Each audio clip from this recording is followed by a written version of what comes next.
Ndinonzi Gonye, Sabhuku Gonye kuDomboshava, Ward 4,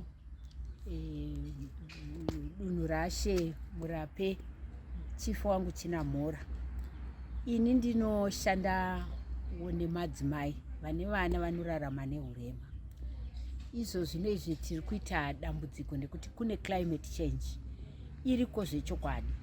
Saka tiri kukuridzira madzimai kuti vaite yatiri kuti conservation farming inochengetedza ivhu redu, ende gomba iroro rinobata mvura. Kana tikaona mvura shoma, gomba iroro richabata mvura yechikafu chedu.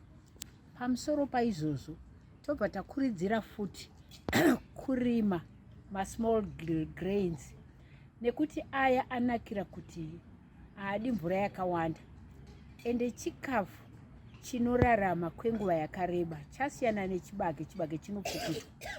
Ukarima zviyo zvako unogona kuita 2 kana 3 years nazvo.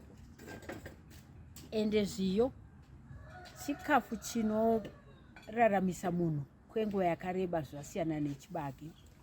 Kozoti tiri kudzidzisa futi madzimai kuti vaite zvehorticulture. Asi pahorticulture apa takubva tavadzidzisa kuti vaite value addition zvinhu zvavo. Vanofusha miriwo yavo kuitira kuti paya panenge pasina mvura vanoshandisa mufushwa iyayi. Tinokuridzira madzimai kufusha chero chinhu chese, chero mafurutsu chaiwo anoita time yaanowandisa iyayi. Tiri kukuridzira madzimai kuti fushai mozopota muchivapa. Chinoita ndechekuti tine experience yekuti ukapaka zvinhu zvako, ngatiti waisa mango dzako muna December, wadzipaka zvakanaka musina pinde chimwe chinhu, expiring date idate regore rinouya repaunenge waisa futi zvinhu zvako. Tiri kuona izvo zvichibatsira madzimai nekuti havacharasa zvinhu, havachaita zviye zvekuenda kunotorerwa zvinhu nemakoronyera kumbari. Tiri kuvadzidzisa kuti vaive nemamarkets, kana vashaya mamarkets voita value add zvinhu zvavo. Kuchengeta mvura, tiri kudzidzisa madzimai kuti imo mamunoita mibhedha yenyu yemiriwo, itaiwo water harvest, muchiita zvimagoronga zvokuti mvura ikauya inombogara imomo kwenguva yakati mbeu inenge yakuitorera nepasi. Kana kuchingidzira chaiko, kana kuita zvimwe zvimativi, uri munhu uye unenge une zvekubata, woita chidivi chako chekuti mvura yemudenga ichiuya yogara imomo, so that mangwana uchaitora uchidiridzisa zvinhu zvako. Madzimai tiri kuvakuridzira futi kuti vaite livestock, small livestock. Mombe zvadzo dzinganetse, dzinonzi dzinoda ana baba chaizvo, asi isusu hatichina chinhu chinonzi chinoda baba kana amai, kana nesu taakutodziitawo. Livestock inonakira fanika pekuti ukaita zvako mabroiler ako ane quick money, ukaita maroad runner haanetse kuchengeta, unombaregedza achimhanya nedandari, kana wakuzoatengesa wakunikirika. Woita futi huku dzemazai, wotengesa mazai aya.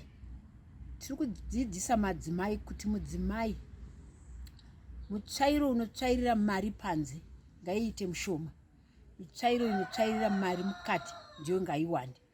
Zvakureva sekuti ukati huku dzako, ukati horticulture, ukati ningirikini kusona kuruka zvinoita vamwe madzimai, mitsvairo iye ichingowanda, so that mudzimai haanyanye kuremerwa neupenyu. Tiri kuda kudzidzisa chete madzimai kuti upenyu hureruke, varegere kuramba vachidemba. Wodemba nhamo mbiri yekuti Mwari vakandipa mwana asingakwanisi kuita zvinhu zvake ega.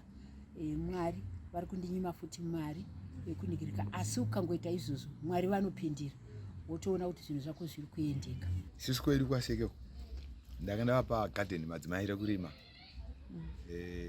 Muriwo mbeu dzavo dzechibhoyi idzodzo vanorima mbeu dzakasiyana siyana, 4-5 types of mbeu vairima, but nenyaya yekuma kwaita mvura hapana kuzokwanisa kuti vakontinye nenyaya yekurima.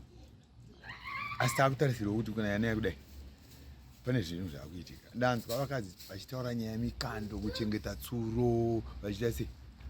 Vari kuita zvinofadza, munhu haafe nenzara ka. Nomira baba kuti baba kubasa ndikauya ne50 ndikaona une 45 handiti mari yanaka ya90. Saka mumba ngaamugare mune rufaro, vanhu vasatukana. Tiri ngoti iyo ye0 tillage takapuhwa mbeu zvakanaka, fertilizer. Saka tiri kuita hope yekuti mvura kunaya yakaitaka tinofanira kuwana. I think ndo hatingagumira hangu inini, ndofunga ndingagumira hangu ipapa vatete.